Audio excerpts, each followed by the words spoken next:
Hey guys, welcome to my new blog. আর আজকের ব্লগটা start করতেছি আমার বাড়ির এরিয়া থেকে। এই যে দেখুন, ঘন জঙ্গল। আমার ঘর, এটা আমার ঘর, এটা আমার আব্বা আম্মার ঘর। আর ওইখানেটা হলো গরুর ঘর। আর এই হলো অবস্থা বাড়ির। এইখানে বিশাল আকৃতির একটা সাপ থাকে। আমার চোখে কোনোদিন পড়ে নাই, কিন্তু লোকেরা বলা বলি করে ওরা নাকি দেখছে এই জায়গার মধ্যে। তো একবার আশপাশটা আপনারা দেখুন। Check the south. কি ভয়ঙ্কর পরিবেশ। এখানে একটা কড়ি গাছ আছে, এখানে একটা জিগার গাছ আছে। এটা দেখতে মরার মতো হলো, এটা মরে নাই। আরো 20 বছর ধরে এরকমই দেখা যাইতেছে এটাকে।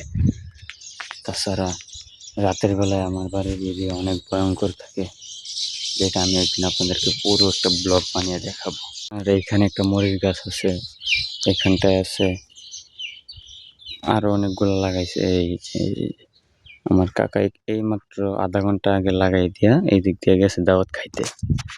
আর আমি আসার মাত্রই আমার সাথে এই সামনেই দেখা হয়েছে। উনি যাইতেছে আর আমি নামাজ পড়ে আসতেছি। এই সামনের এই দুইখানি ক্ষেত দূরত্বে। Guys, check the south. এই যে লাইলটা, এটার এই ঘাসগুলা অনেকে কাইটা নিছে গরুরে খাওয়ানোর জন্য। অনেক ভালো একটা কাজ করছে এই এতটুক পর্যন্ত। পাশাপাশি এই সব ডালাইল যদি এরকম ভাবে কাইটা নিয়ে যাইতো, তাইলে আমার হিসাবে ভালো হতো। কারণ হাঁটলে এই যে পায়ের মধ্যে এই যে ঘাসগুলা লাগে। আর সন্ধ্যার পরে তো, আসরের পরে মাগরিব পর্যন্ত বা মাগরিবের পরে যখন রাতের বেলা এদিক দিয়ে আসি, তখন কি হয়, কুয়াশায় ভেজা থাকে। কুয়াশায় ভেজা থাকে এই ঘাসগুলা। তখন প্যান্ট জুতা সবকিছু ভিজা যায় একবারে। আর তখন মানে খারাপ লাগে আর কি। তাছাড়া ওই ভিজা ঘাসের উপর দিয়ে হাঁটলে জুতা স্লিপ করে পায়ের থেকে পিছলে যায়। তো কিছু কিছু জায়গা দিয়ে কাইটা নিছে, আবার কিছু কিছু ওই জায়গা বলতে পুরা লাইলি এরকম ঘাস আছে, আবার এদিক দিয়ে একটু কাইটা নিছে।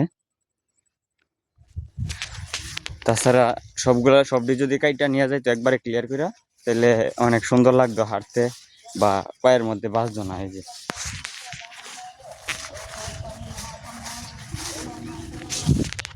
আওয়াজটা, সাউন্ডটা শুনছেন?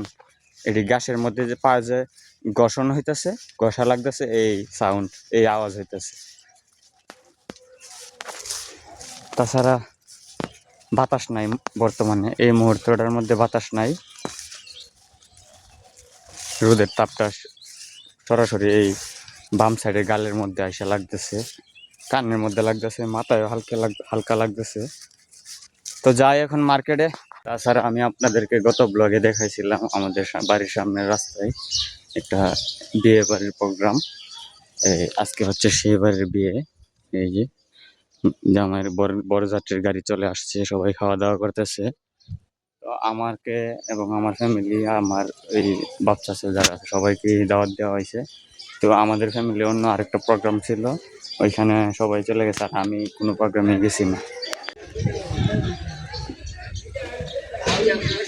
এই হচ্ছে বিয়ে বাড়ির বরযাত্রীর গাড়ি, আর সাদা গাড়িটা হচ্ছে জামাইয়ের গাড়ি। আর এই হচ্ছে বিয়ে বাড়ি, আর এটা হচ্ছে আমার দাদুর বাড়ি।